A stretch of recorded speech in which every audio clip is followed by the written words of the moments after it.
Which by the way, I tried to get a Switch 2 last night. I didn't get it.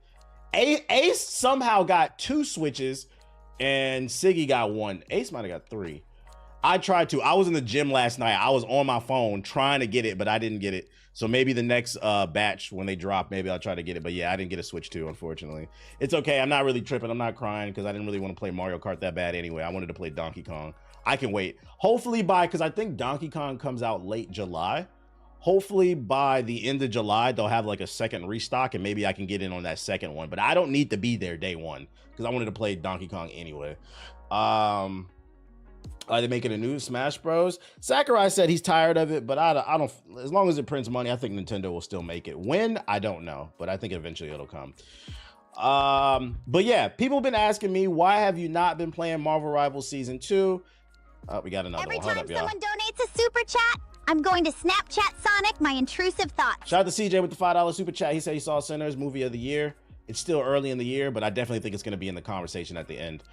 Definitely.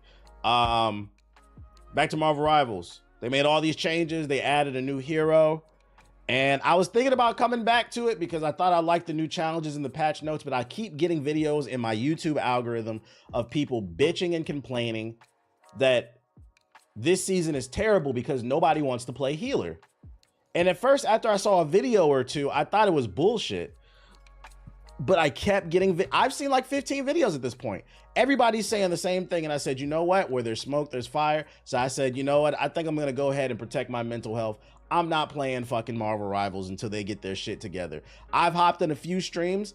I've watched some bronze ranked matches and bronze looks like plat diamond lobbies, bro. I said, no, thank you. And then on top of that, nobody wants to fucking heal. No, thank you. I got plenty of amazing single player games that have come out. All the best games that have come out this year, the most highest rated ones have been single player games so far. I'm going to sit back and I'm going to enjoy these games and play them at my own pace. And we finally got the media covering what I'm talking about. First time in here, but I see you in my recommended a lot, so I'm going to stay. Welcome to the stream, Hoodie. You called it. You said the community would kill this game. Hey, who said that? Bryce said it, Since not me. Super chats are just a known form of glazing. That means for every donation TBH gets, I get the chance to glaze. Yo, shout out to gaze into Sonic's dreamy green eyes. shout out to Brandon Davis with the $10 super chat. I appreciate you. He said it, not me. But he's not wrong. I did predict. I said this is a good game.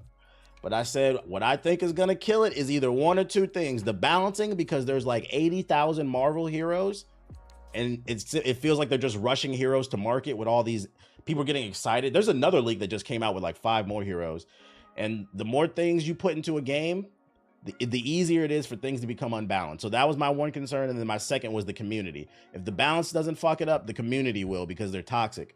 And it could be both. And it's looking like it's going to be the community first. So let's read this article from Kotaku, which states Marvel Rivals support players are going on strike. Being a support player in hero shooter is a thankless job. You keep everyone alive, and then you've had bad teammates still blame you when they run off and die trying to 1v6 the enemy team. Things have gotten so bad in the eyes of some Marvel Rivals strategist mains that a group of them are going to go on strike by refusing to play the role instead of queuing up to play as tank and damage heroes instead. Can I just say that being a tank is a thankless job as well? I just feel like the healers are more vocal. But what I will say from playing this game, I never personally did this, but when you get a good healer on your team, you should clout them up. Thanks for the super. If you seen me play this game, you would say, oh, I was like, okay, I see you with the heal. When a healer pockets you on a push, you should clout them up because it makes them play better. A lot of times you only hear people shitting on the healers. Shout out to Gates Gaming with the super chat. Appreciate the content. Hey, I appreciate the kind words in the super chat. Thank you. Y'all got to start clouting up your tanks and your healers. Because I feel like the only time motherfuckers, you know what I hate about hero shooters too? Everybody act like they don't got a mic until something go wrong. Then everybody get on the mic and want to be toxic. Because your bitch ass should have been talking. If you had a game plan in mind at the beginning of the game, you should have stated it to the team. Don't wait until shit hits the fan and then you get a stank ass attitude. I don't know why anyone. That's not how communication works. You could be stalking. I mean, following Sonic. How was I supposed to know? Like, say I'm playing healer. How was I supposed to know you wanted me to pocket you when this person over here needs my help? If you call for it, then I'm gonna heal him real quick and then move to you. But you didn't call it. You waited till you died, and now you bitching and moaning, bro. I think hero shooters show that a lot of people lack basic social skills. But you see, whenever the game would always, when I play it, if the game's going good, I always clouded up good teammates, and I say good game at the end. And if they being toxic, I match people's energy. I don't be trying to be toxic, but I be feeling like sometimes people be hopping on this game trying to be toxic. The inception of the strike comes from a few places. Some people argue that the strategist heroes are penalized by Marvel Rivals ranking system. I heard they get less XP, which prioritizes kill count over stats like healing or damage mitigated, unfairly penalizing players for focusing on keeping their teammates topped off rather than popping heads. Also, they need to add a time on objective stat, because that's going to expose a lot of people. Support heroes have also been on the receiving end of several nerfs over the course of the game's first 3 seasons.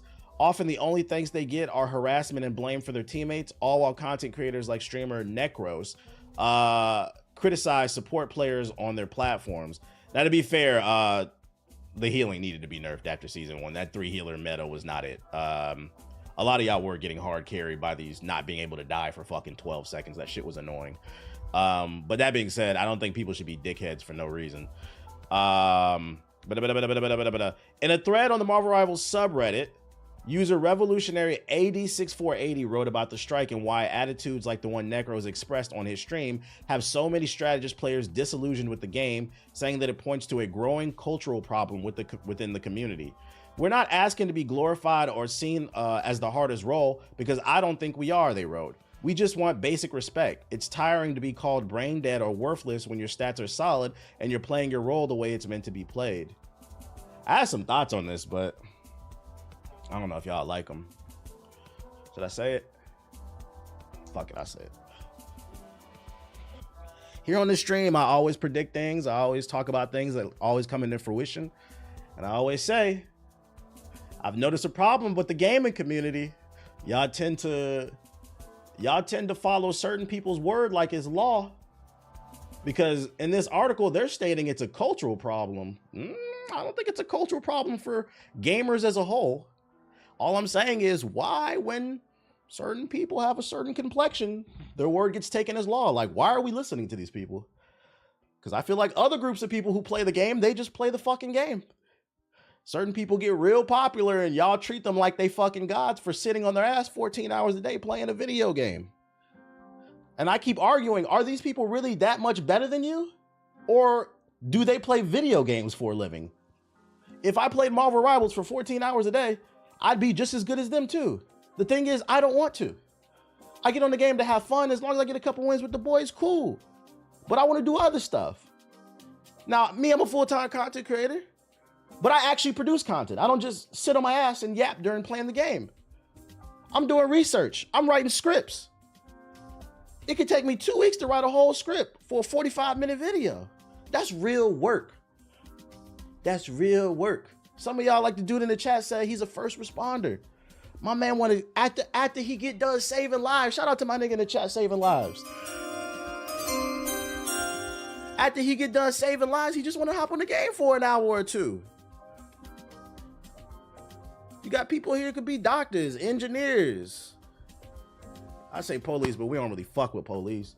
But you get the point. People work real jobs and they just want to hop on the game. These people's word is not law. I think it's a cultural problem, but we gotta stop putting these content. Now, when I say we, I mean you niggas, because I don't do this shit. Y'all gotta stop putting these content creators on a pedestal. Y'all don't put me on a pedestal, and I'm cool with it, because I always say I ain't nothing special. Like, take everything they say with a grain of salt, bro. There's no reason to go on a strike. Fuck this nigga, bro. What are we talking about here? If he thinks you're an idiot for playing a healer, then let him think that, bro. These niggas live in a fucking bubble. One of these niggas lives with roaches and doesn't drink water. I'm not taking no life advice from a nigga with a dusty beard and a diet that consists of 90% of Dr. Pepper. Nigga, what is we talking about here, bro? You need to go to a doctor and put the Dr. Pepper down, bro. I don't want to sit on the game all day. I want to produce real content.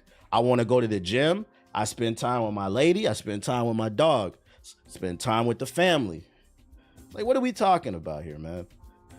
So, like, yeah, I guess this article's kind of true. It's a cultural problem, but, like, it's something that we can stop. Just revolt. The best thing you can do Stop watching people like this. Stop supporting them. If you don't like it, stop supporting it. Show support to the things that you like. Just some food for thought. Just some food for thought. What was I about to say? We're not asking to be glorified or seen. Oh, I already read that. The movement has spread across other social media platforms, including X and TikTok. However, there are a fair number of detractors casting doubts on the size of the movement, with several rival streamers making fun of the whole thing and calling it dramatic.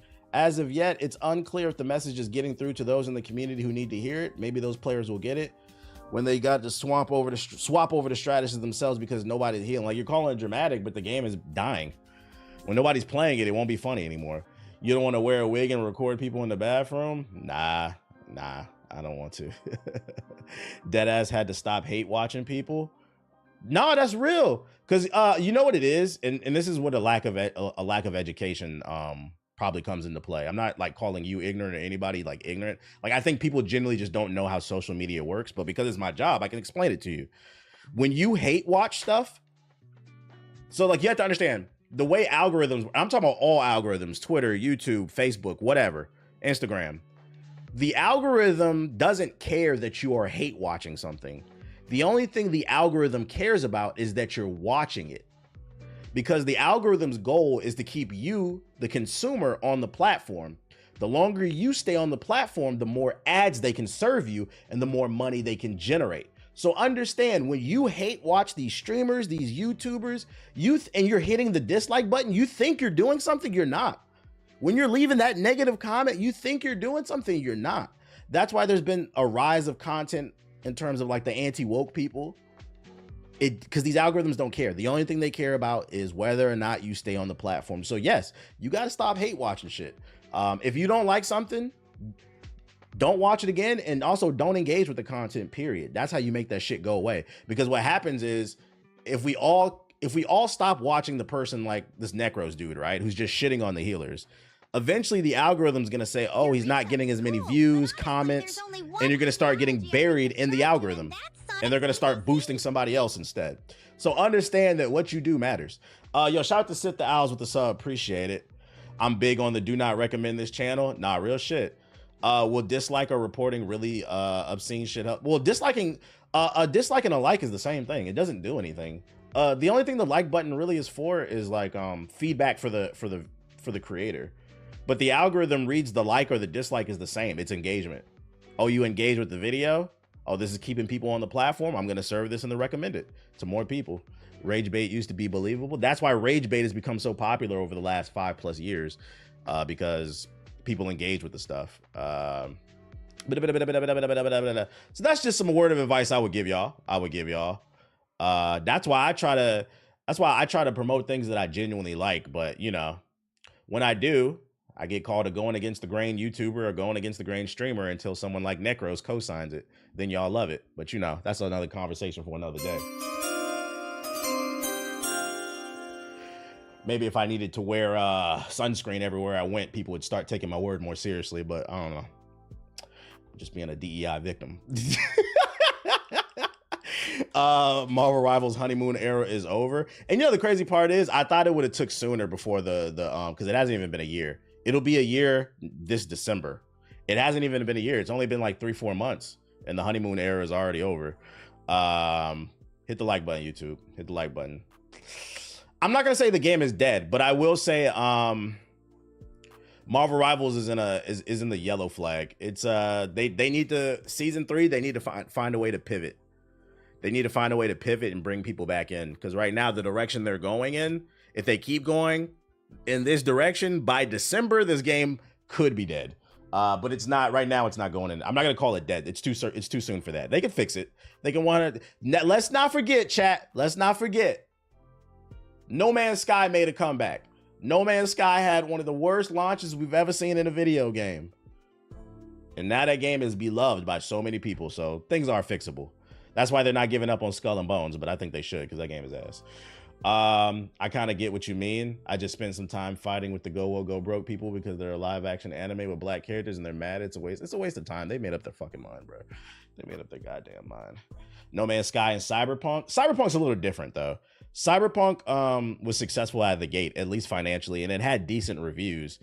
When Cyberpunk launched, Cyberpunk, in my opinion, was more of a disappointment, but I don't think anybody said it was a bad game. Everybody agreed No Man's Sky was a bad game. Cyberpunk was just a disappointment because it had been like 15 years in development and people expected more from it. And then it did get better. I'll give you that. I understand where you're going. It did get better, but I wouldn't call it a failure because financially it was successful. And then it was just kind of disappointing. The PS4 version was a failure though. Y'all want to bring up the footage? I can show you Cyberpunk on the PS4. The only community I respect is the FGC. To some degree. Them niggas don't be showering, and the Tekken community, I don't know about them either. I'm always wage war against them after what they did last year. But for the most part, I'd say they probably are the most normal. Or Starfield, something like that. The Last of Us. This is why I titled my YouTube stream the way that I did for those who are in the YouTube chat. I got a new Last of Us game that hit the group chat. Sort of. It's a mod.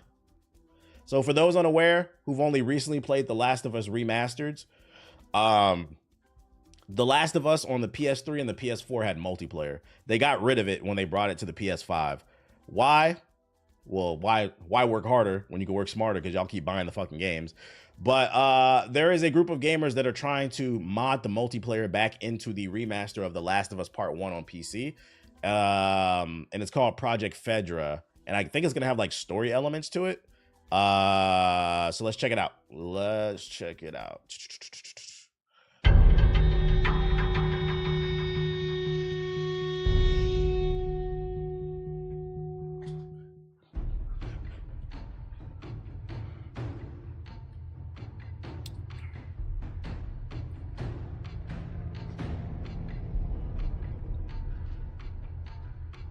Nah, I didn't get a Switch 2. Welcome to Project Fedra. In this new gameplay experience, you step into the boots of a Fedra soldier, tasked with maintaining order and completing critical missions in the unforgiving world of The Last of Us. Your success determines your survival. Missions will reward you with ration cards, the currency of the quarantine zone. Use them wisely to purchase weapons and gear to aid in your duties. Project Fedra is still in early development, with plans to expand and potentially bring it to The Last of Us Part 2 on PC. If it proves successful, your feedback and engagement will shape its future. So they starting with 1, but it could come to 2 if y'all like it. Have all their current cards revoked.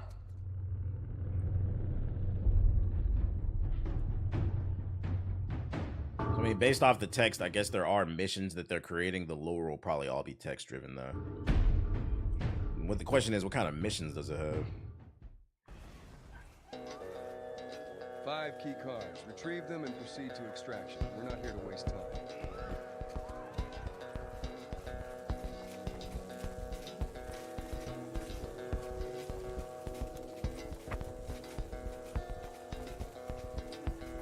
Federal Disaster Response Agency.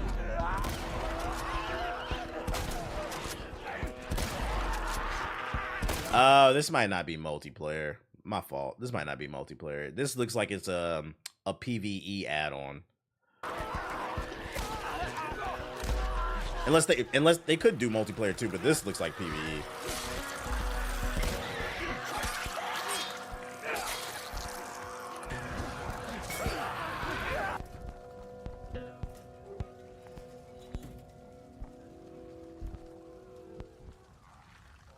We just picking up Fed shit.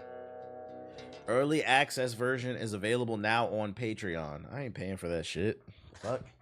Full release is coming soon. It better be free. The full release. Naughty Dog is gonna see this and add this feature in the game for the collector's edition. And the crazy part is they'll probably hire them too, as independent contractors, so they can pay them less, and then they'll port it into the real version of the game. They'll be like, "Oh, look, we got a new feature called Project Fedra." Will Sony shut this project down? I don't know. If they charge for it, probably. But if it's a free mod, usually mods are okay. Actually, it's kind of hard to tell because Sony games are still new to PC, so I don't know how they'll respond to this. Usually mods are fine. Like Bethesda don't be caring. but I don't know how Sony will respond to this. We're gonna need more data on that. We'll be keeping our eye on it. I will say that if this goes viral, they are putting a target on their back because technically they are charging early access via Patreon.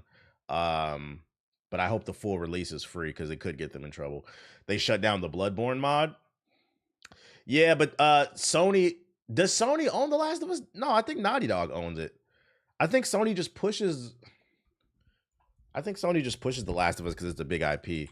Who owns The Last of Us? Bloodborne is owned by Sony. Yeah, I think it's owned by Naughty Dog. Naughty Dog, our own. Yeah, it's owned by Naughty Dog. So Sony owns Naughty Dog. They do. I didn't even know that. Does Sony own Naughty Dog? Oh, they do. Yeah, Sony could shut it down. I forgot. Damn, they acquired the studio in 2001. Damn. Yeah, I missed that. I didn't even know that. For the longest, I thought Naughty Dog was independent. I thought it was just like a collaboration because Sony liked the games that Naughty Dog made. Well, that's good to know. So yeah, Sony could shut it down potentially. They could shut it down. We'll be keeping an eye on this story, but at least I put y'all on. It's called Fedra if you're interested in it. But this is gonna get hit with a cease and desist. My thing is like they should just work on shit and then just drop it because once something's on the internet, it's there forever. But right now it's in early development. It's not done. Finish it first, then drop it alongside the trailer. Then they can't really do nothing about it. You can send the cease and desist letter, but it's already on the internet. Like, well, once it's on the internet, it's there forever. The Last of Us 3, everything we know about the unconfirmed game. Will there ever be a Last of Us 3? Naughty Dog's gaming franchise is back in the news lately thanks to the popular HBO show starring Pedro Pascal and Bella Ramsey, leading to questions about a possible continuation of the series. No new entries have been announced, but Naughty Dog developers over the years have dropped clues and made comments about returning to the post-apocalyptic world numerous times. To be sure, The Last of Us Part 3 is not confirmed, and it may never happen, but there is a chance. So with that in mind, we're rounding up everything we've heard about the new game. The most recent comments about The Last of Us Part 3 came from Naughty Dog's Neil Druckmann, who wrote and directed the first two games. During a promotional interview for The Last of Us Season 2, Druckmann was inevitably asked about a third game, and he said he's not ruling it out, but he's not confirming it either. Back at Naughty Dog, we're now working on Intergalactic: The Heretic Prophet, which is something we've been working on for many years. That is taking up all of our time, he said. I'm treating these projects like it's the last thing I will ever work on. So my assumption is that there will be no more Last of Us games. If the stars align and everything comes into place, who knows? And to that I say, even if there never is a Last of Us game, I wouldn't be too worried because data suggests the Heretic Prophet probably will be The Last of Us in space. Because, I mean, their last game was The Last of Us, the Treasure Hunter. And we got The Last of Us with the zombies. We could get The Last of Us in space, so we'll see.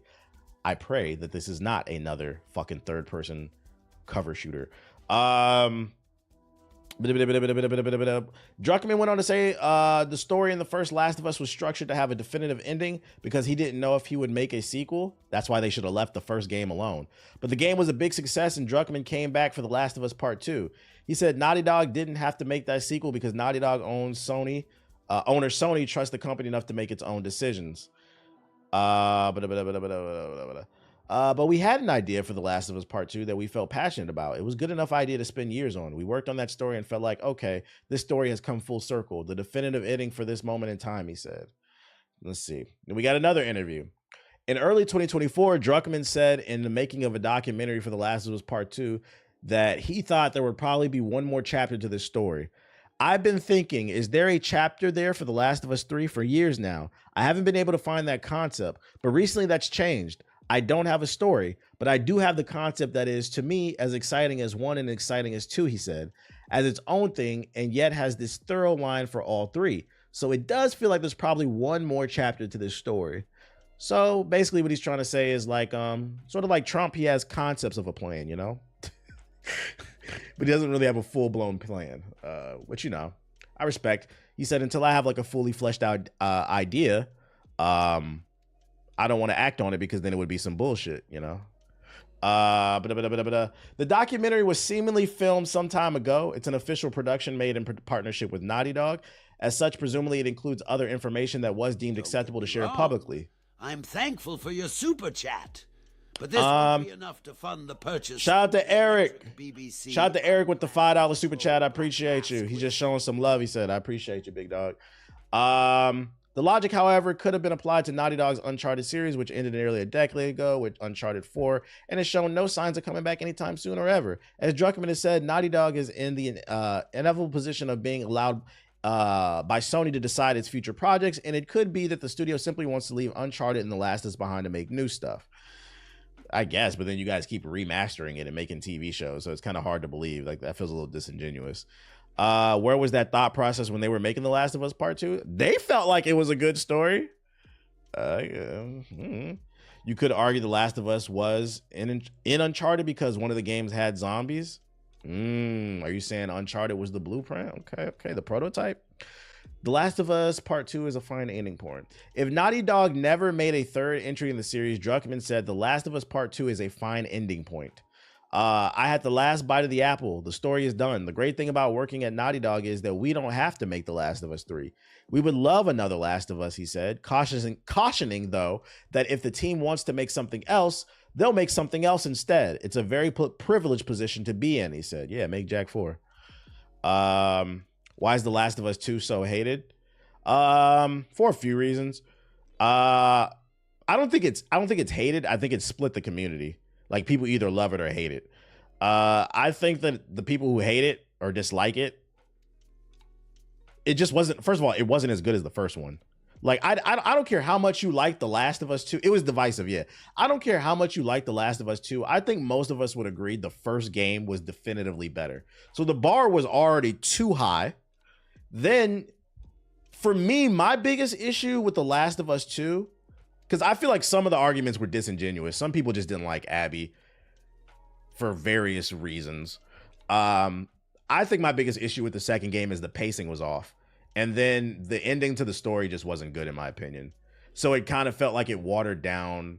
If The Last of Us 1 was a 10 out of 10, which in my opinion, I felt like it was, The Last of Us 2 was like a 7.5 or 8. It wasn't a bad game. It was just kind of like, why does this exist? It didn't really feel like it fulfilled what the first game set up. So it's like, you might as well leave it alone. And that's why, in my opinion, because I've been seeing a lot of TikToks, people like, oh, we need a prequel of Stack and Smoke in Chicago, or a sequel with the natives fighting the vampires. No, Sinners doesn't need to be a franchise.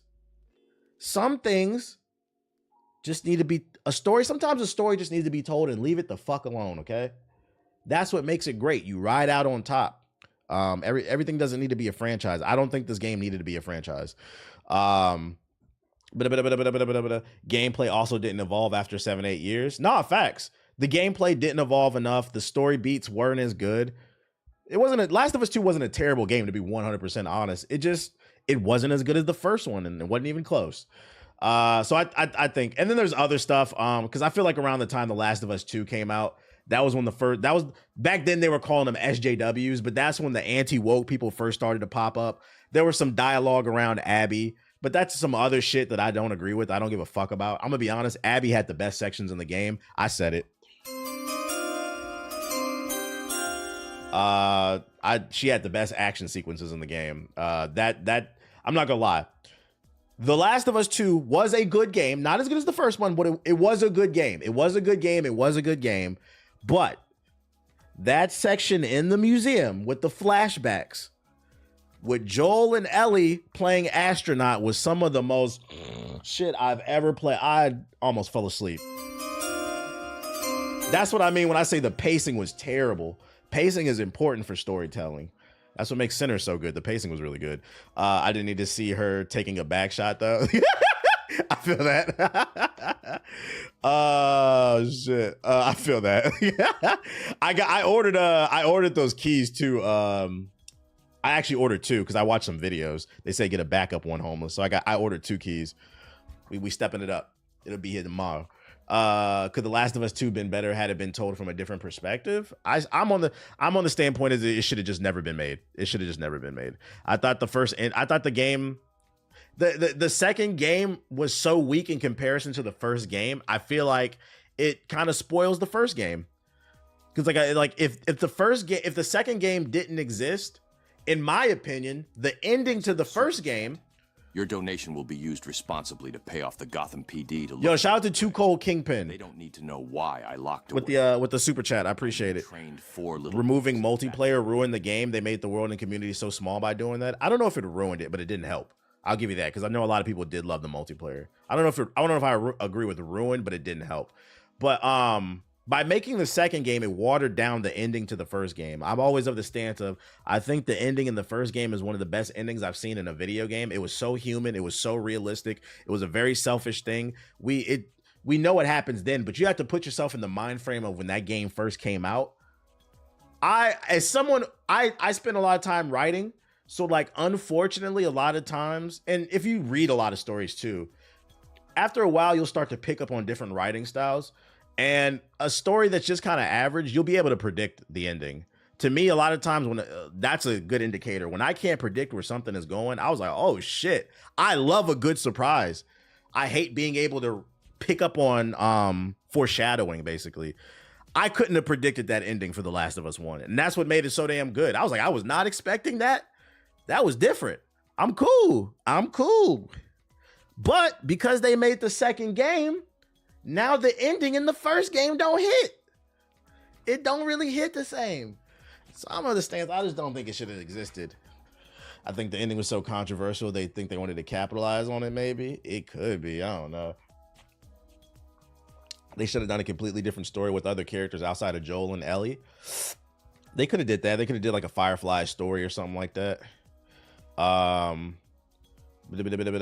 Joel walked down a whole hospital for his daughter. That shit was crazy. Shit was crazy, bruh. I'm tired of reading this fucking article. Hey, listen, like I said, I'm standing on it. Naughty Dog on the clock. They're not in the red yet, but they're not in the green. Last of Us is cool, but we're tired of all these remasters. We're tired of the fucking show. We got a new IP coming out from them with the space heretic shit. Intergalactic, please change the fucking name. Jesus Christ, just call it a Heretic Prophet. I hope this game is good. You guys are on fraud watch because I'm tired of y'all making the same damn game. And I am also happy to see people are starting to agree with my agenda that I've been pushing, because these niggas have been making the same game for the last 15 years. Tired of the show already. It's episode 2. I'm just tired of The Last of Us, period. Can't wait to see that I'm Just Saying video. I'll be working on it this weekend. What's this? What's this link? Ryan Coogler's Sinners is outperforming almost every single horror movie from the past decade, earning 71 million domestically already, projected to pass 100 million domestically by Sunday. The fact that it still has legs is crazy. Yeah, 100 million for an original IP. Something not Marvel. All right.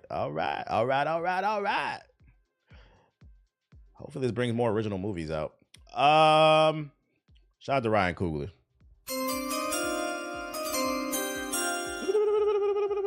According to the story leaks on the forum website, you're probably not gonna like the Intergalactic. I'll judge it when I play it. No spoilers in the chat. I'll judge it when I play it. We ain't gonna trip off that. You gotta take what people say on the internet with a grain of salt, especially people who frequent forums. I'm not really listening to a Discord mod's opinion on a game, bro. I'm not listening to no Discord kitten, man. These niggas be mad about anything. They be judging everything but the gameplay and the story beats. She's just not, like, this nigga said on the internet and said, if the game doesn't have fuckable characters, then it's not gonna sell and it's not a good game. Where are we at now, chat? Where are we at? I've never booted up a video game and said, I'm not playing it because the main character is not fuckable. And why does that only apply to the female character, the women characters on the damn screen? Because by that logic, like, you're not playing Assassin's Creed 2 because you can't fuck Ezio? Like, what are we talking about here? You think it's just weird? All I care about is the game fun or not. Like, speaking of a game that's not fun, freaked out gamers. Madden, it's a slow news day, guys. Stick with me. Slow news day. Madden NFL 26 drops PS4 and Xbox One, but it adds support to the Switch too. Sorry, PS4 and Xbox gamers. This is actually really bad news for PS4 owners, because I mean that's what y'all mainly play: Fortnite, 2K, Call of Duty, Madden. It's not coming to the PS4 anymore, man. It's really about to become a brick. EA has officially announced Madden 26 today, and this new entry brings the biggest platform availability shakeup for the football series. It'll be available on all current-gen consoles and PC. Nearly 5 years, that's right, 5 years into the PS5 and Xbox Series lifespan, EA has finally decided to drop the PS4 and Xbox One versions. 2013's Madden NFL 25 was the first game in the series to release on the PS4 and Xbox One, and every annual release in the series has been available since. They got a new trailer too. Let's check it out. Let's see. Well, folks, it is draft. What's new in this joint? They got new tackle animations. New tackle animations. Klarna use about to go up. On the clock now. You said this the PS4 911. Chill. Enter the NFL with that first round pick later. PS4 911. The call.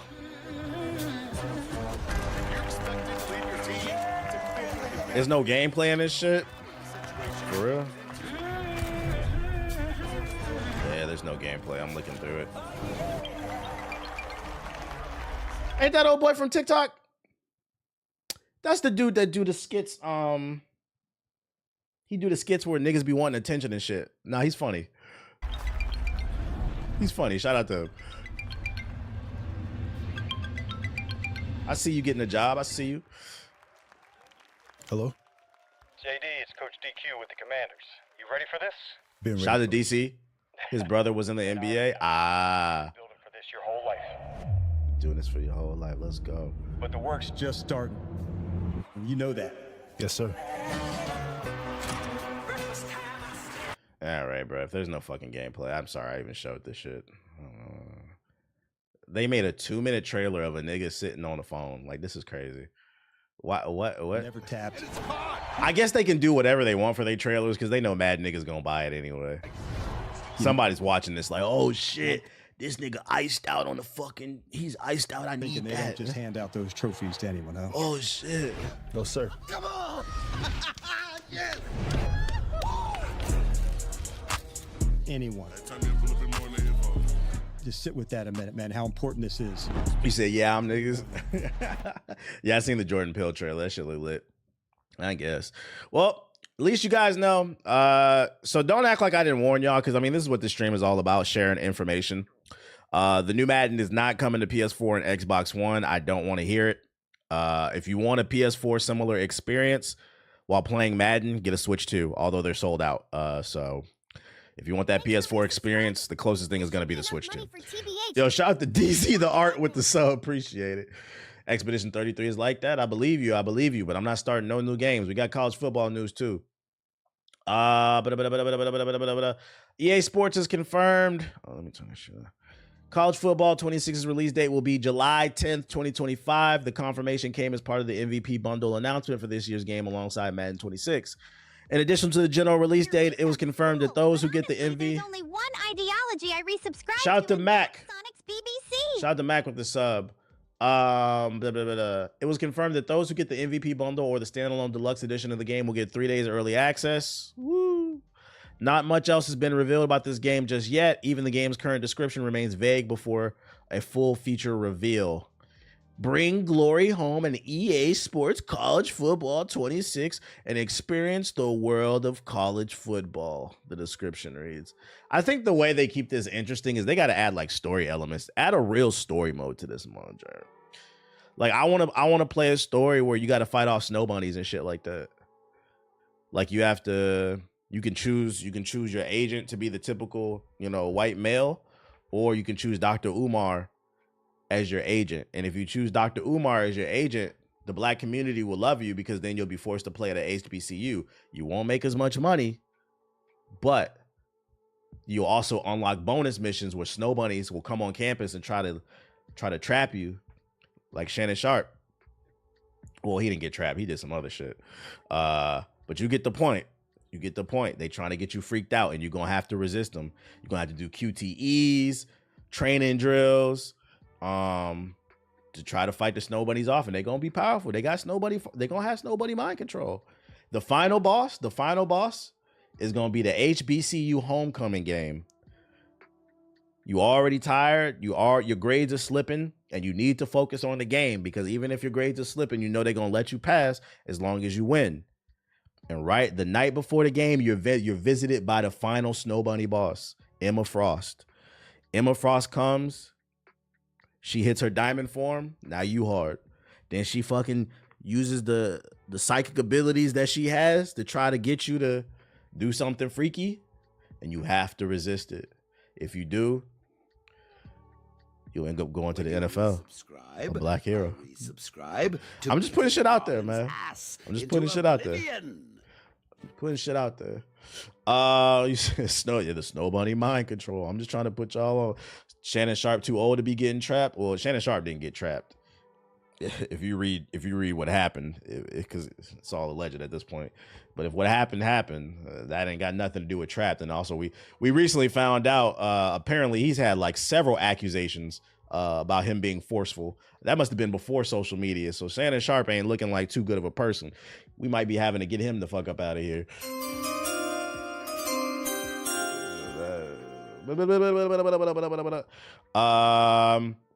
Last but not least, for those who are fans of RoboCop, which I know some of you guys are in the chat, some new DLC is dropping, a new trailer drop.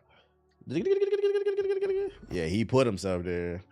Let's see, from Nacon. What will make Detroit safe? Shout out to that nigga the right in the chat people for with the right tools. It's rough out here. Yo, shout out to Webbs with the sub. Appreciate it. That, my nigga. However, wielded by the wrong hands.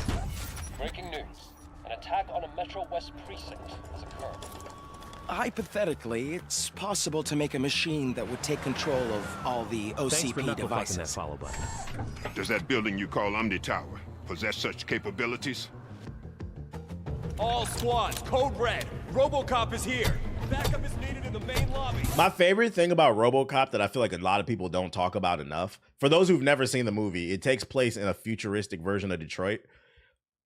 And it's so written by crime that a business creates a cyborg to go around just mowing down the town and saving the city of Detroit. My favorite thing about the movie is the fact that this takes place in the year 3005 with Childish Gambino, and Detroit is still a shithole. Ethos, so doesn't matter what timeline we're on, Ethos couldn't save Detroit. Sorry, buddy. They got a whole Super Saiyan cyborg. This shit is still ass.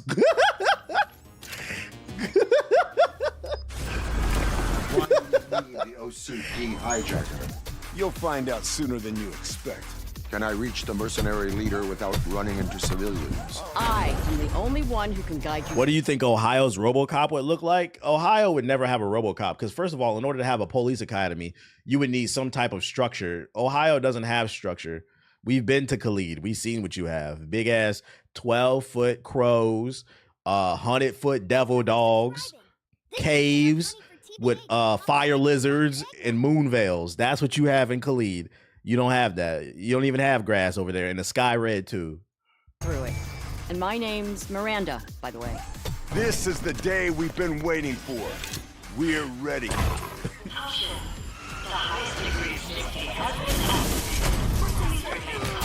Murphy! Eyes on target. RoboCop's here.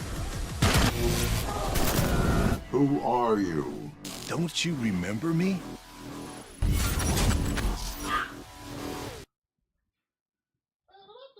Put my phone on the charger. 1 second. Philly need a RoboCop? Philly don't need a RoboCop. If Philly did have a RoboCop, that shit would be like he would get like he'd be like Popeye. If you feed him a cheesesteak, he gets stronger. You said what about Atlanta? Atlanta in terms of finances is good. They're not really fighting. There's impoverished parts of Atlanta, but Atlanta is Black Hollywood. So y'all not really fighting like poverty and shit like that. Y'all fighting diseases. Like we know what you niggas is fighting over there. You don't need RoboCop. Y'all need penicillin.